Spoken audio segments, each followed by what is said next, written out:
그 이튿날에는 명절에 온 큰 무리가 예수께서 예루살렘으로 오신다는 것을 듣고 종려나무 가지를 가지고 맞으러 나가 외치되 호산나 찬송하리로다. 주의 이름으로 오시느니 곧 이스라엘의 왕이시여. 예수는 한 어린 나귀를 보고 타시니 이는 기록된 바 시온 딸아 두려워하지 말라. 보라, 너의 왕이 나귀 새끼를 타고 오신다 함과 같더라. 제자들은 처음에 이 일을 깨닫지 못하였다가 예수께서 영광을 얻으신 후에야 이것이 예수께 대하여 기록된 것임과 사람들이 예수께 이같이 한 것임이 생각났더라. 나사로를 무덤에서 불러내어 죽은 자 가운데서 살리실 때에 함께 있던 무리가 증언한지라. 이에 무리가 예수를 맞으면 이 표적 행하심을 들었음이로라. 바리새인들이 서로 말하되 볼지어다, 너희 하는 일이 쓸데없다. 보라, 온 세상이 그를 따르는도다. 명절에 예배하러 올라온 사람 중에 헬라인 몇이 있는데 그들이 갈릴리 베세다 사람 빌립에게 가서 청하여 이르되 선생이여, 우리가 예수를 배우고자 하나이다. 빌립이 안드레에게 가서 말하고 안드레와 빌립이 예수께 가서 여쭈니 예수께서 대답하여 이르시되 인자가 영광을 얻을 때가 왔도다. 내가 진실로 진실로 너희에게 이르노니 한 알의 밀이 땅에 떨어져 죽지 아니하면 한 알 그대로 있고 죽으면 많은 열매를 맺느니라.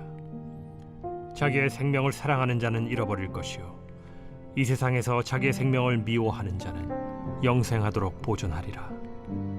사람이 나를 섬기려면 나를 따르라. 나 있는 곳에 나를 섬기는 자도 거기 있으리니 사람이 나를 섬기면 내 아버지께서 그를 귀히 여기시리라. 주신 말씀을 통해서 미랄의 신비라는 제목으로 함께 말씀을 나누겠습니다. 예수님께서 나사로를 살리신 사건이 있은 이후에 연이어서 다시금 예수님께서는 나사로의 집에 가셔서 마리아로부터 큰 대접을 받습니다. 마리아가 자신이 가장 아끼는 향유를 깨뜨려서 예수님의 발을 자신의 머리로 씻기는 일이 있었지요. 이 일은 많은 유대인들에게 본이 되는 사건이 되었습니다. 그리고 오늘 주신 말씀 12절부터 26절까지는 비유로 미랄에 대한 이야기를 해주시는 말씀이 기록되어 있습니다. 여러분, 가장 매력적인 사람이 누구일까요? 사명이 분명한 사람이 매력이 있는 사람입니다. 사명이 분명한 사람은 눈이 반짝반짝 빛이 나잖아요. 사람들에게 감동을 줍니다. 세상은 예수님을 잘 믿는 사람들은 욕하지 않습니다. 어떤 사람을 욕하냐면 땅이 믿는 사람을 욕하는 경우를 참 많이 보게 됩니다.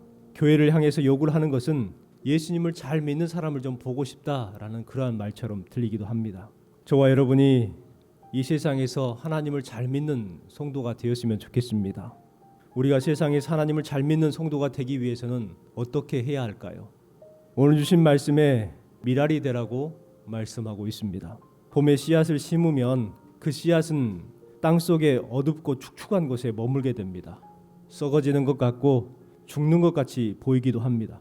그러나 시간이 지나면 미랄은 껍질을 깨트리고 드디어 싹이 나기 시작을 해요. 작은 씨앗을 가르고 나옵니다.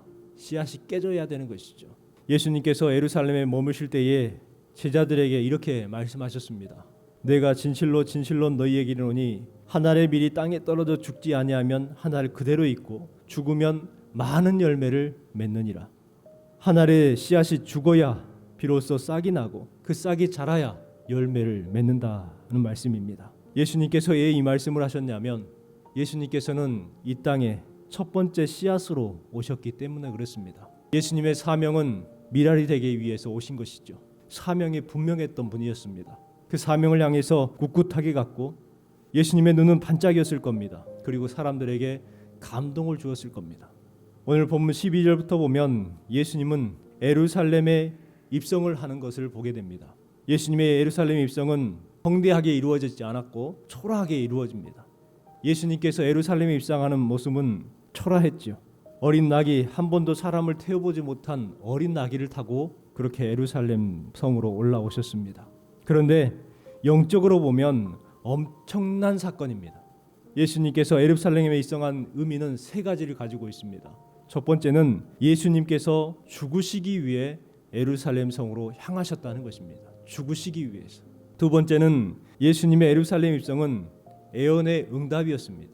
또한 세 번째는 예수님께서 6월절에 어린 양이 되신다는 사건입니다. 섬김을 받으려고 예루살렘에 입성한 것이 아니죠. 섬기려 하고 하늘의 미랄이 되어서 많은 사람들에게 복을 주시기 위해서 예루살렘으로 오르시는 것입니다. 바리새인들과 대제사장들은 예수님의 기적들과 예루살렘의 입성에 대해서 매우 고통스럽게 생각을 합니다. 예수 그리스도를 잡아다가 죽이려고 음모를 꾸며요. 예루살렘에 오나 안 오나 보자.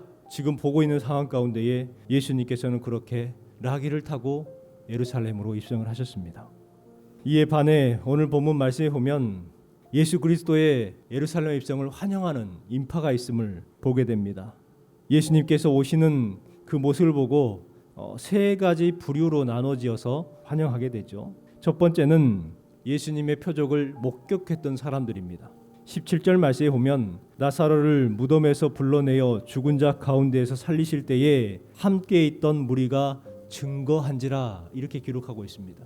그 표적을 목격했던 사람들은 참을 수가 없는 거예요. 입을 닫고 있을 수가 없는 거예요. 계속해서 말할 수밖에 없죠. 나는 분명히 보았다. 죽은 나사로가 무덤에서 나오는 것을 직접 목격했다. 어떤 확신 있는 증언자가 되었습니다. 목격자들은 다른 사람들에게 그 사건을 이야기하며 증거했을 거예요. 그들은 예수님을 알았기에 예수님의 표적을 보았기 때문에 열정을 가지게 되었습니다. 보았기 때문에 확신이 있었어요. 우리 성도들의 마음이 이와 같아야 합니다. 우리가 예수님을 알고 예수님을 만났습니다. 그래서 예수님을 믿습니다.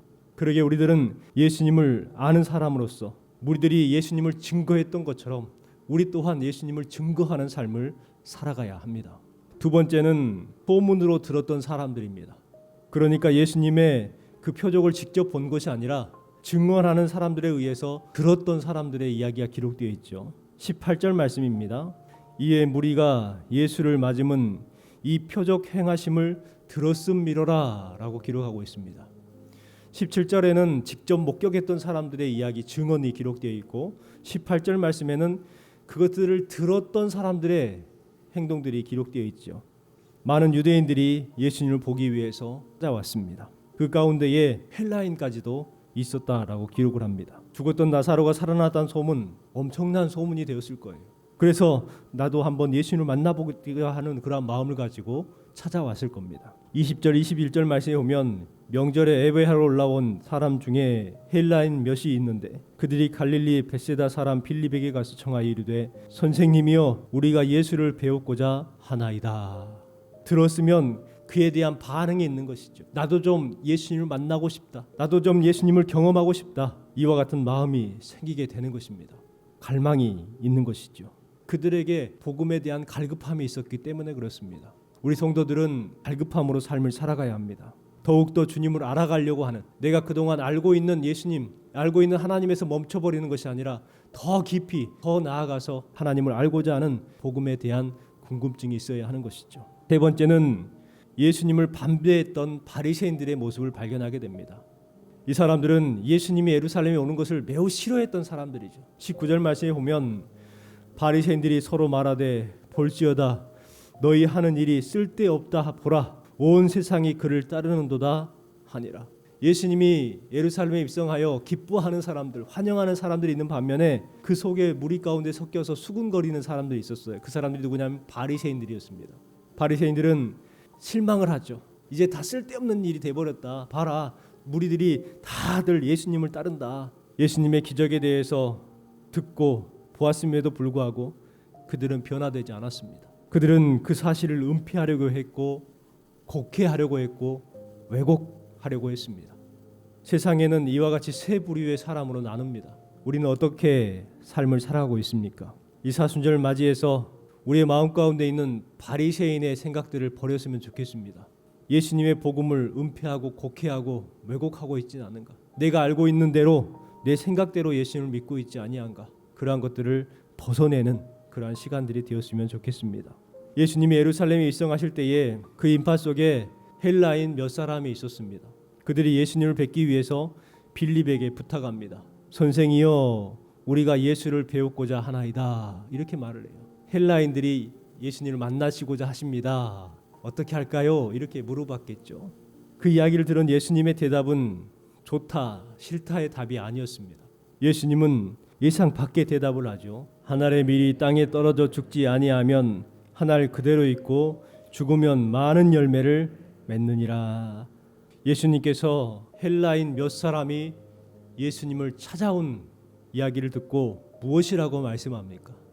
23절에 보니까 예수님께서 대답하십니다. 인자의 영광을 얻을 때가 드디어 왔도다. 그때가 되었다는 거예요. 헬라인 몇 사람이 예수님을 찾아오니까 드디어 때가 됐다라고 말씀하고 있는 것이죠. 그리고 24절 말씀에 보면 분명하게 제자들에게 말씀합니다. 자신의 귀한 사명, 그 사명을 드러내고 계십니다. 드디어 때가 됐다고 말씀하시고 미랄의 원리를 말씀하고 있죠. 이 미랄의 원리는 예수님의 십자가의 사건을 의미하는 것입니다. 한 알의 밀이 땅에 떨어져 죽어야 많은 열매를 맺을 수 있다. 예수님께서 말씀하셨죠. 미랄은 땅에 떨어져 죽어야 산다는 권리입니다. 한 알의 밀이 땅에 떨어져 죽으면 새싹이 나고 많은 열매를 맺게 되죠. 미랄의 비밀은 죽음에 있는 것입니다. 미랄은 땅에 떨어져 죽어야 비로소 산다는 거예요.